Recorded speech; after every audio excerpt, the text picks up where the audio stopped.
His resume wasn't heavy, just printed on thin, glossy stock with a watermark he probably thought screamed class.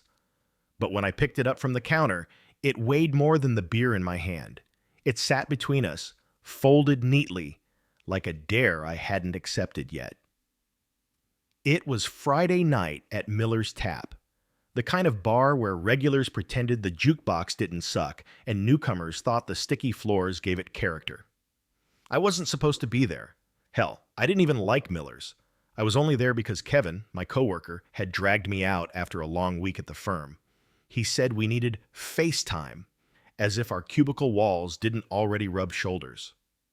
We sat at the far end of the bar, near the cracked dartboard nobody used. I was halfway through my second Guinness when I heard that laugh. That damn laugh. Sharp and high.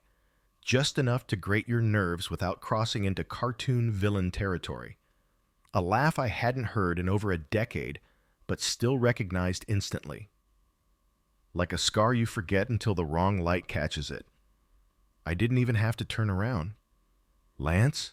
I muttered before Kevin could ask what made me stiffen up like someone stuck a pin in my spine. Kevin glanced behind me. "The guy in the suit?" Loud laugh. "Yeah." "You know him?" I nodded slowly. "High school." "What friend?" "Nois," I said. "He used to shove my head into my locker, and once mailed a fake love letter to my English teacher and signed it with my name." Kevin winced. "Yikes, that kind of guy." "Yeah." The bartender, Tanya, slid another round our way, and I kept my eyes down. But curiosity and bitterness are co-conspirators, and I couldn't help it. I stole a glance.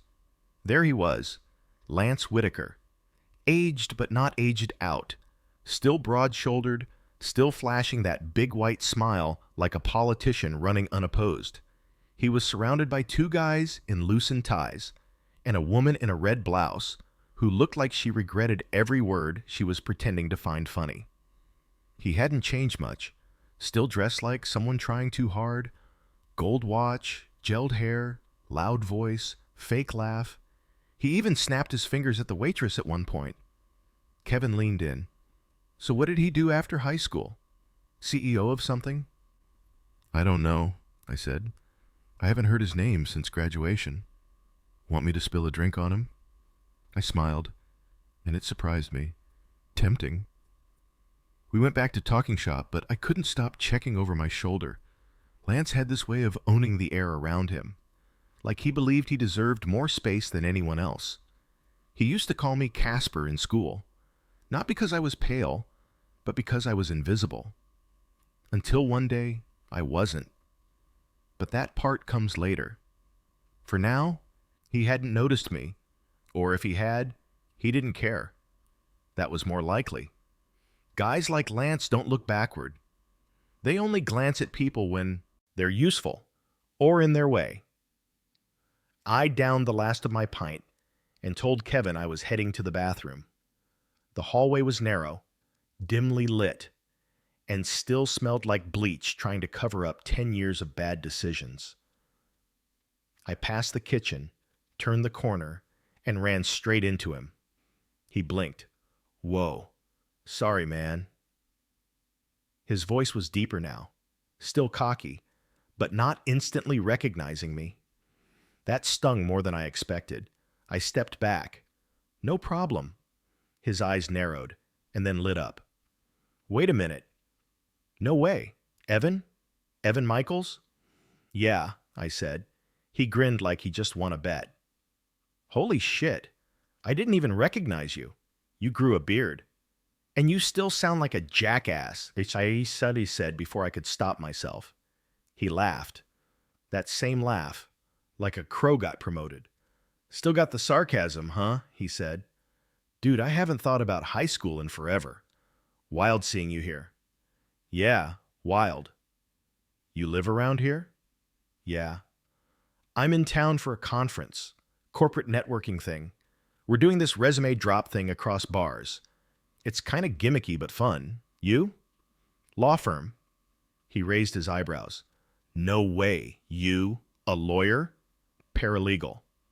"Still, that's... wow." He said it like he was surprised I could spell my own name.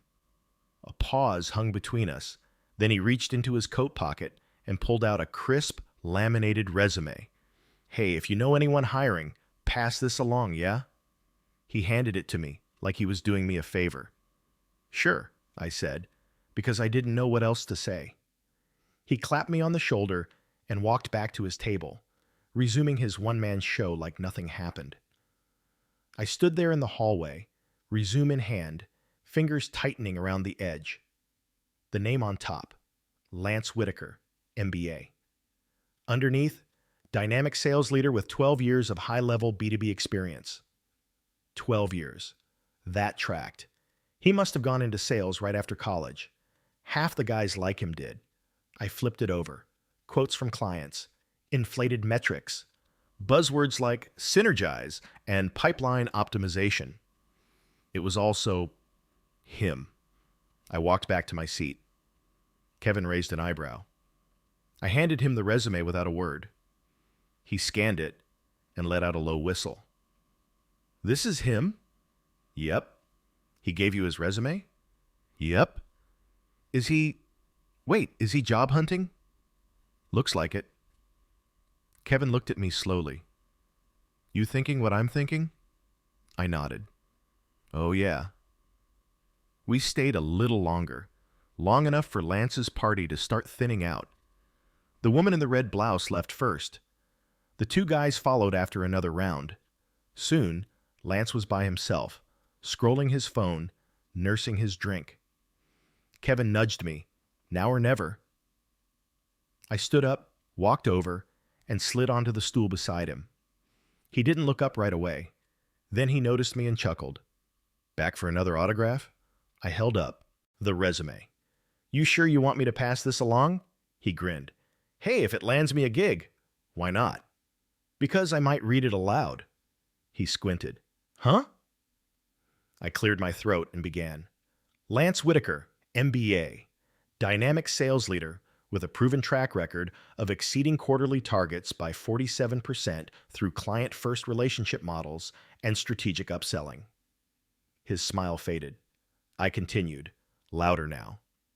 Seeking a high-performance environment to leverage cross-functional team leadership and vertical market insight. A guy at the pool table glanced over. Lance hissed, "What the hell are you doing?" I didn't stop. Known for persuasive communication style, consultative approach, and keen negotiation tactics that close deals and deepen customer loyalty. "Evan, cut it out." I lowered the paper. "Why?" I asked. "You laughed at me back then. You laughed just now. What changed?" His face turned pink. "Look, man, that was high school. We were kids. I didn't mean any of that stuff. I don't even remember half of it." "That's the thing," I said, folding the resume slowly. "You don't have to remember it. I lived with it." He opened his mouth, then closed it. I dropped the folded paper on the bar in front of him. "Good luck with the job hunt," I said, turning back to my table. Kevin didn't say a word until I sat down. Then he clinked his glass against mine, to poetic justice. I didn't smile, not fully, but something deep in my chest, something long bruised and quiet, felt a little less sore. I was halfway through microwaving leftover pasta when the email landed with a soft chime. I didn't stop stirring the sauce, not at first, but then I saw the subject line. Resume follow-up, Lance Whitaker, and everything about my evening changed. I sat down, laptop balanced on my knees, trying not to spill red sauce onto the keyboard. The email had come from my firm's general inbox. I wasn't sure why I was CC'd until I saw the short note from our HR rep, Marlene. Forwarding this along, apparently he met someone from our office last week at Miller's Tap. Thought you might recognize the name. Yeah, I recognized the name. Attached was a PDF. His resume, same one he handed me, just digital now. It still had the ridiculous watermark and overuse of bolded bullet points. For a second, I hovered in my mouse over the trash icon, but I didn't click it. Instead, I sat back and thought about the weird twist my weekend had taken since Friday night. Saturday morning, I'd woken up early, Habit, mostly. Even when I wasn't scheduled at the firm, my body liked its 7 a.m. punishment. The sun hadn't even warmed the sidewalk yet when I took a long walk through Old Town. Coffee in hand, hoodie pulled tight, earbuds in. But my brain kept rewinding to Lance, the resume, that barstool confrontation. He looked like someone who'd learned how to mimic humility but hadn't swallowed any of it. And now, he was floating resumes around town like candy wrappers. The weird part? I couldn't stop thinking about how fragile he looked when I was reading it aloud. There was a tremble in his fake smile. Not much, but it was there. I spent the rest of Saturday catching up on chores, bills, and a half-baked attempt at writing a short story I'd never finish. But the tension stayed in my shoulders, the kind that lingers when something old has been knocked loose inside you. By Sunday, I'd convinced myself it was over. Lance was a blip, a weird coincidence. Done. Until that email hit on Monday. At the office, I didn't say anything about it to Kevin. Not right away. We shared a pod of desks near the window, both of us mid-tier grunts in a firm that handled mostly civil suits and local government contracts. Sexy? No. Steady? Absolutely. Kevin was digging into a zoning file when I finally broke the silence. Guess who emailed HR over the weekend? He didn't look up. Santa Claus? Close. Lance Whitaker. That got his attention. He sat back in his chair and laughed. No way, you're kidding. I clicked the email and tilted my screen so he could see. He whistled. He really applied here? Apparently. Kevin leaned in. And Marlene asked you to look at it? Just to confirm I'd met him. She didn't say anything else. Kevin lowered his voice. Dude, you could tank him. I shrugged. I could, but that feels too intentional. Kevin raised an eyebrow. You literally read his resume out loud at a bar. That was a moment. This is different. He paused, then nodded. Fair. I opened Lance's file again. This time I read it slowly, like I was looking for something beneath the buzzwords. There it was, his most recent job. Regional Sales Director, Apex Telecom. Underneath that, role concluded in Q1 2025 due to strategic restructuring. That was corporate speak for laid off. Or worse. I Googled Apex Telecom. Took about 2 minutes to find an article about their Q1 downsizing. Over 400 employees cut, including several in senior leadership roles. Lance was probably one of them. I leaned back in my chair and stared at the ceiling tiles for a long beat. That night, I called my older brother, Joel. He was the only person I still talked to from that chapter of my life. He answered on the third ring. Evan, wow, what's up? You remember Lance Whitaker? There was a pause. Then he laughed. Do I remember Lance? Hell yeah. Last I saw him, he dumped a tray of nachos on your backpack during pep rally week. Yep, that's the one. What about him? He applied to my firm. Joel made a choking noise. You're kidding. Nope. Well, what are you going to do? You in charge of hiring now? HR asked if I recognized the name, that's it. Joel was quiet for a second. You ever think about punching him? Every week from 9th grade through senior year. Still? Not really, but I'm wondering, do I do anything at all now? Say something negative? Stay quiet? Depends. On what? On whether it's about revenge or just about being honest. That stuck. Tuesday morning, I walked past Marlene's office and stopped in the doorway. She looked up from her screen. Evan, what's up? I stepped in and closed the door behind me. You asked about Lance Whitaker. Yep. He dropped your name in the email, said he ran into you. I sat down. Yeah, he did. He bullied me pretty hard in high school, just so that's out there. Her face didn't change much, HR poker face. but I caught the subtle nod. "I appreciate you telling me," she said. "Want me to remove him from the short list?" "I'm not asking that," I said quickly. "Just don't assume I vouch for him." "Fair." She clicked something on her monitor. "Anything else?" I hesitated. He was charismatic, back then and now, but it always felt like a mask. I don't know who he is when it slips. That earned a softer look from her. "I hear you." I stood. "Thanks." "Thanks for the honesty," she replied, "and for not just lighting him up for old times' sake." By Thursday, the office buzz was about something else entirely. Some client threatening to sue another client over a breached maintenance contract. But late that afternoon, while I was scanning case files, my work phone buzzed. New voicemail. I clicked play. Lance's voice. "Hey, Evan. Didn't expect to hear back from your HR. They mentioned you were honest about our history, so I figured I'd reach out directly. Look, man, I know I was a dick in high school. No excuse for it. I guess I don't know. I thought we were all over that stuff now. Anyway, if you ever want to talk, or even grab a beer sometime, my number's the same. No hard feelings if not. Just figured I'd say it." I stared at the phone, then replayed it. He sounded nervous, almost apologetic. It didn't fit him. Not the guy I remembered. That night, I went back to Miller's Tap, alone this time. Tanya, the bartender, gave me a nod. "Back again, huh?" "Old habits," I said. I ordered a drink and sat at the far corner. No Lance this time, just my thoughts and a pint. I pulled out my phone, stared at his voicemail again, and then at the contact he'd left. A decade ago, I'd have done anything to make him feel what he made me feel. But now, I didn't know what I wanted from him. Closure? Control?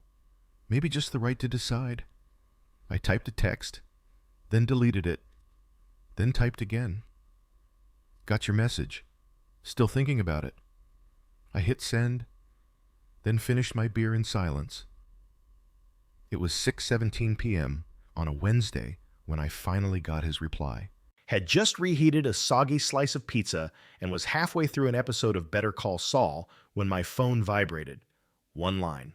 No punctuation. "Appreciate it. Let me know." I didn't reply right away. I let the phone sit on the armrest next to me while the muted TV lit up the room in cold flickers. My gut wasn't screaming danger.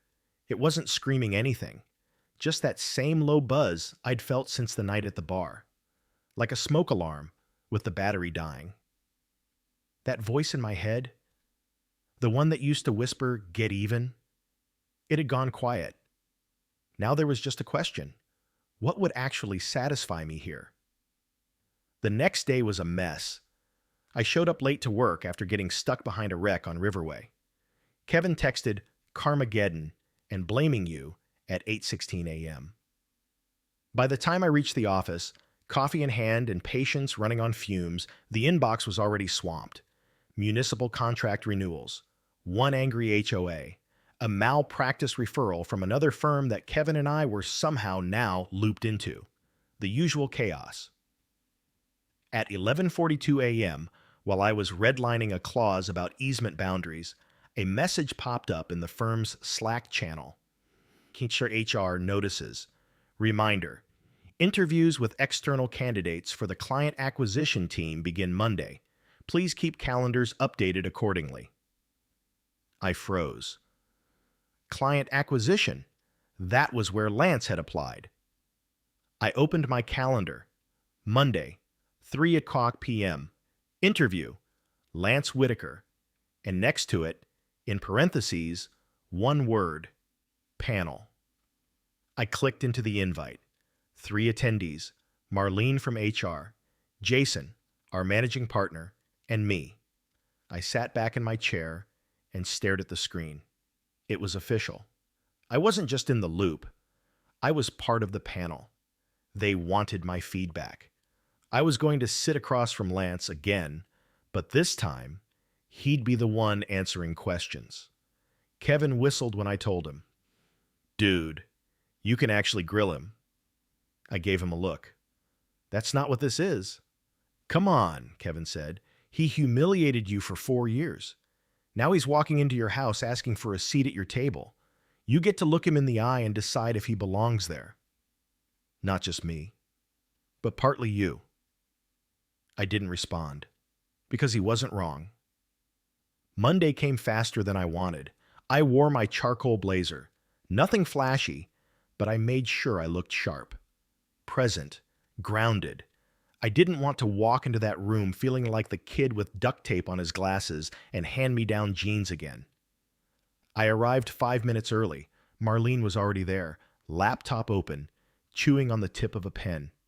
Thanks for doing this, she said. No problem.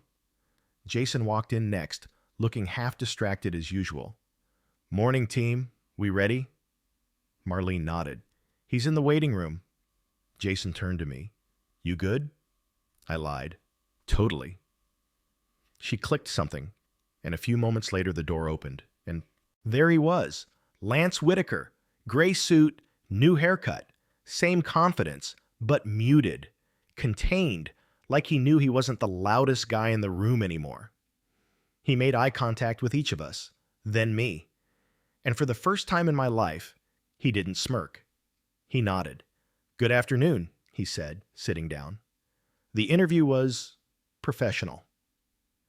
Marlene took the lead, walking him through background checks, prior experience, and the typical why this firm kind of questions.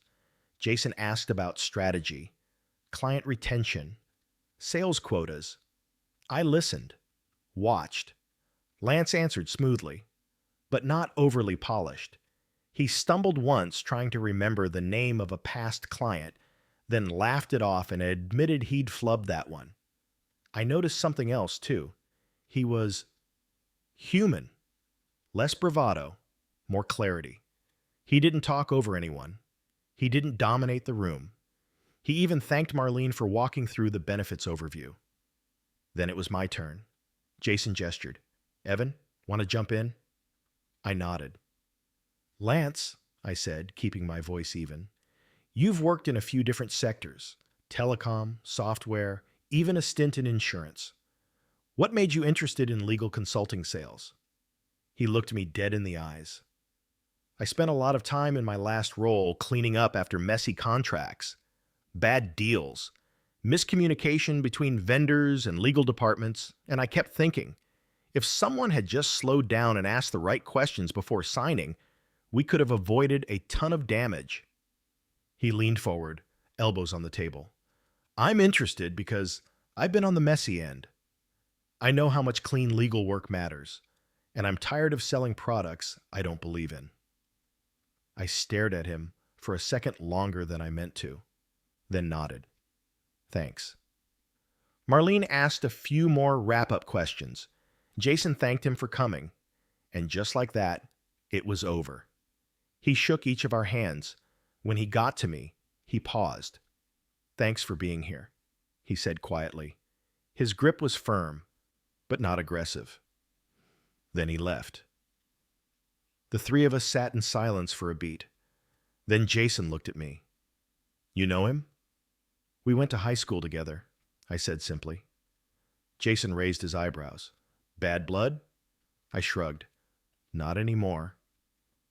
Marlene studied me. Would you vouch for him? I paused. I'd vouch for who he is now, I said, not who he was back then.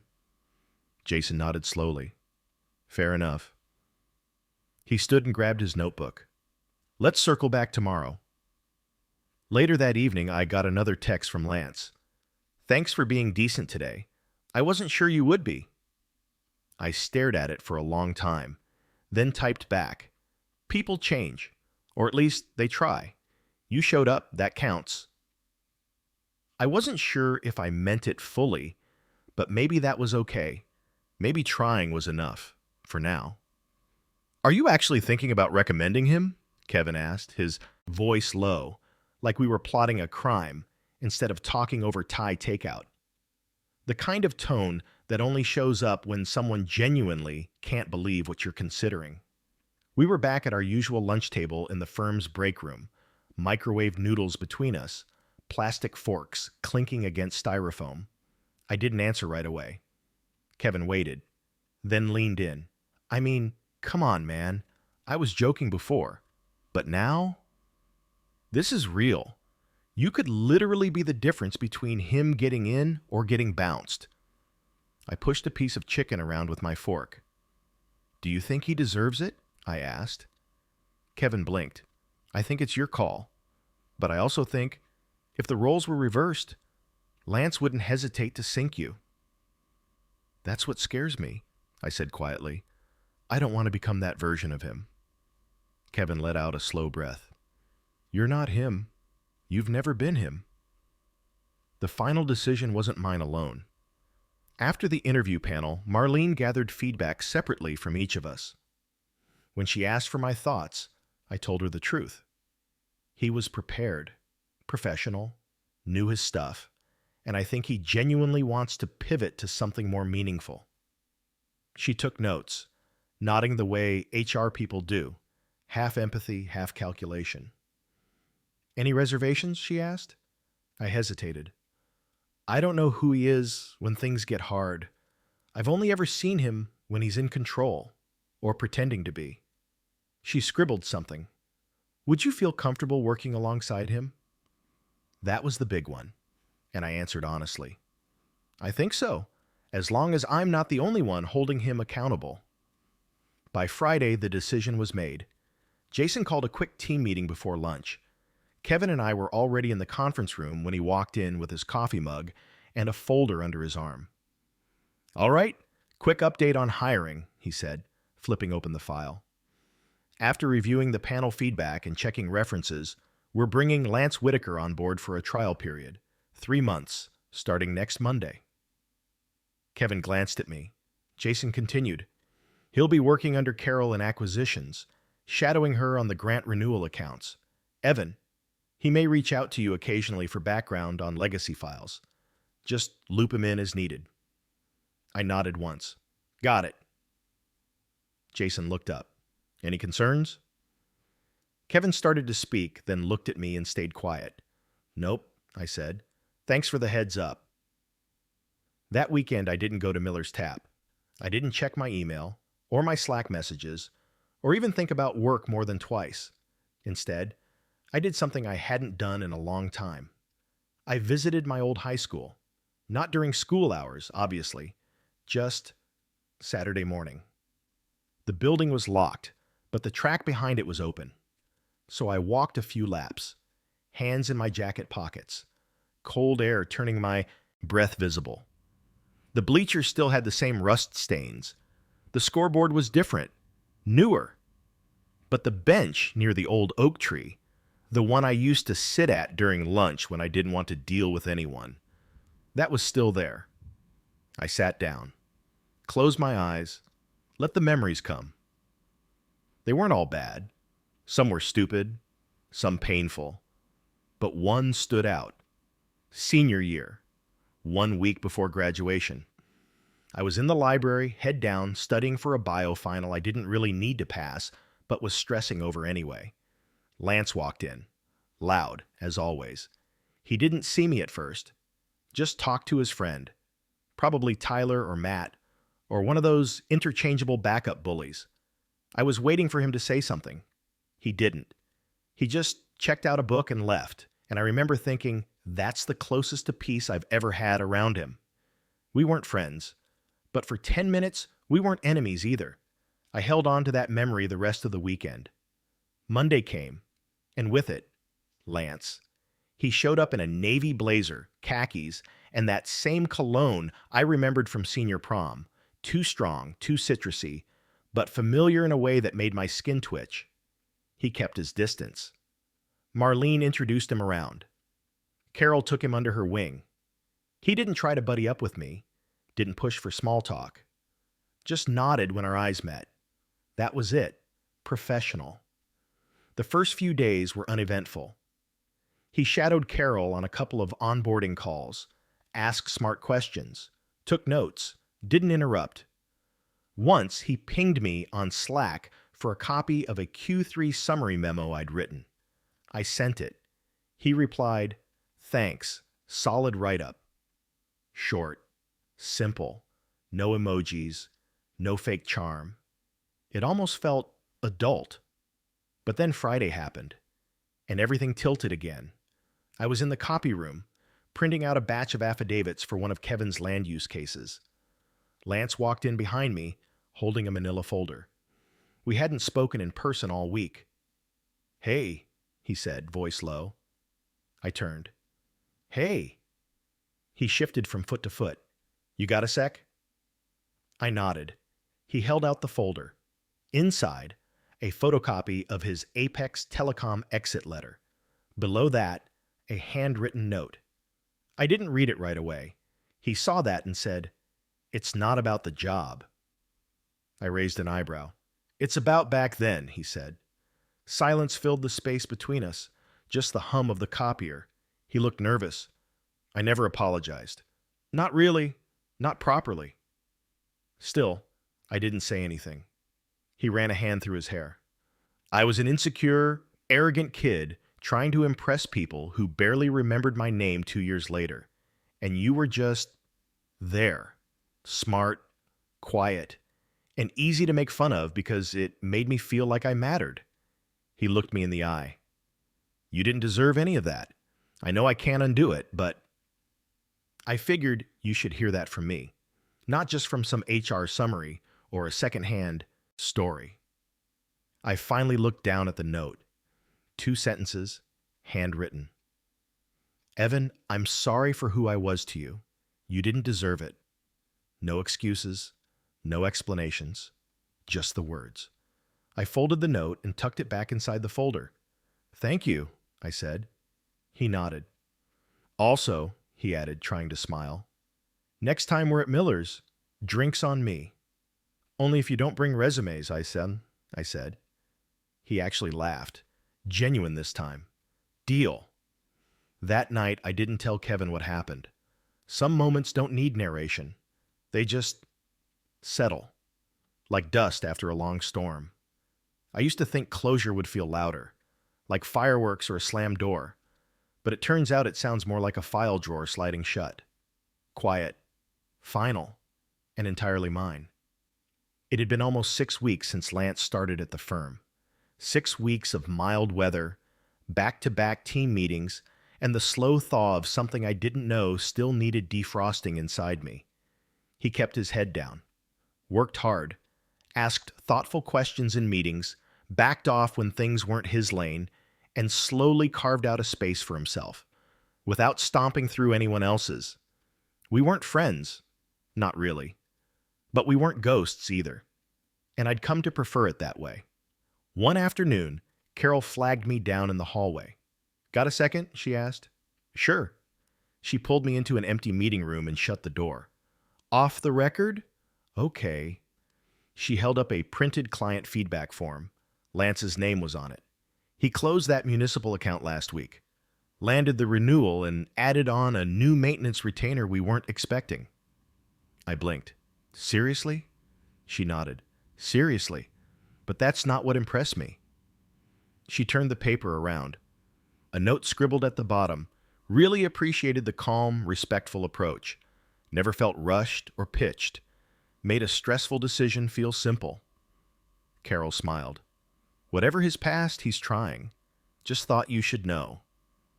I nodded slowly. "Thanks." That night, Kevin and I ended up back at Miller's Tap. First time in weeks. Tanya raised her eyebrows when she saw me. "You again?" Kevin laughed. "He's got a punch card by now." We grabbed our usual spot, corner booth, just left of the jukebox. I told Kevin about the feedback Lance got. He leaned back, sipping his beer. "So, redemption arc complete?" I shrugged. "Maybe. Doesn't have to be an arc. Could just be a choice." Kevin looked at me. "Are you proud of how you handled it?" I didn't answer right away. Instead, I looked around the bar. Same sticky floors, Same neon beer signs, same overloud TV playing a game no one was really watching. But I felt different. I wasn't waiting for a laugh at my expense. I wasn't hiding from ghosts. And for the first time since that night I read his resume out loud, I wasn't holding my breath. "Yeah," I said. "I think I am." A week later, the firm held a quarterly mixer at a rooftop downtown. One of those wine glass, string light, awkward small talk affairs HR always insisted helped build morale. I showed up late, tie loose, half hoping to sneak in and out unnoticed. But I ran into Lance at the drink table. He looked up, surprised. "Evan." "Hey." He raised his glass. "Didn't think you'd come." "Didn't plan on it," I admitted. "But free hummus." He smiled. "There's also shrimp." Now I'm glad I wore a tie. We stood there for a second in the kind of silence that used to stretch into discomfort. But not now. Now it just was. Lance cleared his throat. "I meant what I said. If you ever want to talk about stuff back then, like really talk, I'm open." I shook my head. "I don't need to relive it. I just need to know it's not still who you are." His eyes didn't flinch. "It's not." "Good," I said. "Then we're square." Later that night, as I was walking to my car, I checked my phone. New email from Marlene. Subject line: Performance reviews, Q2 pairings. She was looping me into a mentorship chain. Said I'd be assigned to mentor someone newer, help them get up to speed on document workflows and legacy filing systems. Below that, a name: Lance Whitaker. I stared at the screen, then slowly smiled. It wasn't a twist. It wasn't revenge. It was just the next page. I replied with 2 words: happy to. If this story moved you, subscribe for more real-life confessions and emotional journeys like this one.